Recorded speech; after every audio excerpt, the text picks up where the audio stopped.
नमस्कार बंधुरा चले एसेছি नतून एक जबा गाছের ভিডিও নিয়ে। आशा करी আপনারা সকলে ভালো আছেন। বন্ধুরা আমরা ছোট জবা গাছ তো বসিয়ে দেওয়ার পর গাছকে কিভাবে পরিচর্যা করবেন। সামনে গরম বাড়ছে এবং তাপমাত্রাটা এতটাই বাড়তে শুরু করবে যে এই সমস্ত ছোট জবা গাছগুলো কিভাবে আপনারা পরিচর্যা করবেন সেটাই আজকে আমার এই বিষয়বস্তু ভিডিও। আপনাদের সকলকে স্বাগত আমার এই ভিডিওটি দেখার জন্য। বন্ধুরা ছোট জবা গাছকে আমরা ধীরে ধীরে বড় করব। তার জন্য প্রথমে আমাদের যে কাজটি করতে হবে এই সমস্ত গাছকে আমরা নাইট্রোজেন সমৃদ্ধ খাবার দেব। নাইট্রোজেন সমৃদ্ধ খাবার যদি প্রথমে আমরা দিই তাহলে গাছের পাতাগুলো যেমন সবুজ হয়ে থাকবে তার সাথে গাছটা দ্রুত বাড়বে এবং ঝাড় হবে। আর যে সমস্ত জবা গাছ আমরা ঝাড় হয়ে থাকে সেই গাছগুলো কিন্তু দেখতেও সুন্দর লাগে। যখন বন্ধুরা আপনারা লক্ষ্য করবেন পাতা হলুদ হয়ে যায় সেই গাছগুলো কিন্তু দেখতে একেবারেই ভালো লাগে না। আমরা চাইবো আমাদের জবা গাছগুলোর পাতা সবুজ হয়ে থাকুক এবং ঝাড় হয়ে থাকুক গাছটি। তার জন্য প্রথমেই আমরা নাইট্রোজেন সমৃদ্ধ খাবার দেব। আমি এখানে রেখেছি গোবর সার। এই গোবর সারের মধ্যে আছে যেমন প্রচুর পরিমাণে নাইট্রোজেন, তেমনই আমাদের গাছটার বৃদ্ধির জন্যও কিন্তু প্রথমে নাইট্রোজেনের ভীষণই দরকার। তারপর যেটি রেখেছি সেটা হচ্ছে ডিমের খোসা। এই ডিমের খোসাকে আমি ভালো করে মিক্সিতে গুঁড়িয়ে নিয়েছি। এই ডিমের খোসার মধ্যে আছে প্রচুর পরিমাণে ক্যালসিয়াম। গাছটা শুধু যে বৃদ্ধি করলে হবে না, তার সাথে গাছটাকে আমাদের মজবুত করতে হবে। তার জন্য শিকড়টা মজবুত করার জন্য আমি এখানে ক্যালসিয়ামের জন্য ডিমের গুঁড়ো দিয়েছি এবং যে শাখা পোশাখাগুলো বেরোবে সেগুলোও কিন্তু আমাদের মজবুত রাখতে হবে। এই ক্যালসিয়ামের যখন অভাব হয় আমাদের শরীরে তখন কিন্তু আমাদের শরীরে ব্যথা বেদনা শুরু হয়। এই গাছেরও যদি ক্যালসিয়ামের যখন অভাব হয় তখন কিন্তু শিকড় যেমন ঠিকমতো চলাচল করতে পারবে না, তারপর ডালপালাগুলো অনেক সময় পচন ধরে যায়। তার জন্য এখানে আমি এক মুঠো করে এইভাবে গোবর সার আর ডিমের যে গুঁড়ো করে রেখেছি সেটা মিশিয়ে গাছকে এইভাবে দিচ্ছি। ছোট গাছকে কিন্তু আমরা প্রথমেই যদি এই ভালো খাবারগুলো দিতে শুরু করি তাহলে কিন্তু আমাদের গাছটা সে সময় মতো কিন্তু ঠিক সে বড় হতে থাকবে।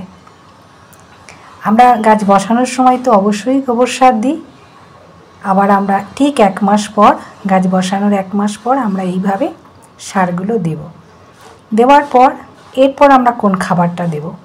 গাছ তো ঝাড়ও হচ্ছে এবং গাছে পাতাগুলো সবুজ হয়ে যাচ্ছে। তারপর আমরা গাছের কুঁড়ি আনার জন্য এবং গাছটাকে যে ডালপালাগুলো বেরোবে সেগুলো মজবুত রাখার জন্য আমরা ডিএপি দেব। এই ডিএপির মধ্যে আছে প্রচুর পরিমাণে ফসফরাস, 46% আমরা ফসফরাস পেয়ে থাকি। নাইট্রোজেনের মাত্রাটাও কম থাকে 18%। এই ডিএপি দানা আপনাদের টব অনুযায়ী, টবের যদি আপনারা 8 ইঞ্চি টব নেন 8টা দেবেন, আর 10 ইঞ্চি টব হলে আপনারা 10টা দেবেন। এটা রাসায়নিক খাবার আর এটা আমরা কিন্তু গুনেই গাছে এইভাবে আমরা দিতে থাকব। আর এই খাবারটি বন্ধুরা আপনারা যখন দেবেন ছোট গাছের জন্য সেটা কিন্তু মাসে একবার, ঘন ঘন দেওয়া যাবে না। এগুলো রাসায়নিক খাবার, এটা কিন্তু আমাদের মনে রাখতে হবে। এই খাবারটি দেওয়ার পর আপনাদের গাছগুলো আপনারা চেহারা দেখলেই বুঝতে পারবেন ডালপালাগুলো বেশ মোটা হয়ে যাবে এবং সাইড থেকে দেখবেন ছোট ছোট অজস্র শাখা পোশাখা বার হচ্ছে এবং যে কুঁড়ি আমাদের অনেক সময় ঝরে যায় সেটাও কিন্তু বন্ধ হবে। তারপর আমি যে খাবারটি রেখেছি সেটা পটাশিয়ামযুক্ত খাবার, সেটা আমি লাল পটাশ রেখেছি।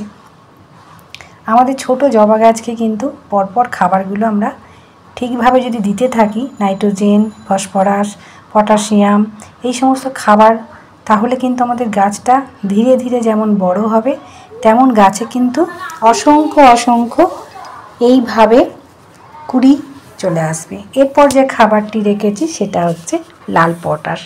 এটাও কিন্তু রাসায়নিক খাবার আর এই খাবারটিও আমরা মেপে দেব। প্রতিটি গাছের জন্য আমি 1/2 চামচ করে দেব চায়ের চামচে, কেননা গাছগুলো খুব ছোট। আমি ডিএপি দিচ্ছি তার সাথে আরেকটা রাসায়নিক খাবার, তার জন্য কিন্তু আমি 1/2 চামচ করে দেব। বন্ধুরা এইভাবে যদি আপনারা ছোট চারা গাছের জন্য পরিচর্যা করতে পারেন তাহলে আপনাদের গাছ দেখবেন খুব কম সময়ের মধ্যে ঝাড় হয়ে যাবে। এই যে লাল পটাশ আমাদের তো যে কুড়ি ঝরে যায় সেটা বন্ধ হবে এবং গাছে আসবে অজস্র অজস্র কুড়ি। আর এই গরমে আমরা গাছের যে টবে জলটা দেবেন ছোট গাছের জন্য সেটা মেপে দেবেন, 200 ml করে মেপে দেবেন আর জলটা রোজ দেবেন।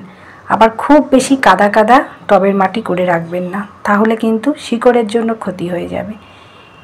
এইভাবে আপনারা ছোট জবা গাছের পরিচর্যা করুন আর গাছগুলোকে এইভাবে সুন্দর সুন্দর করে বড় হতে দিন।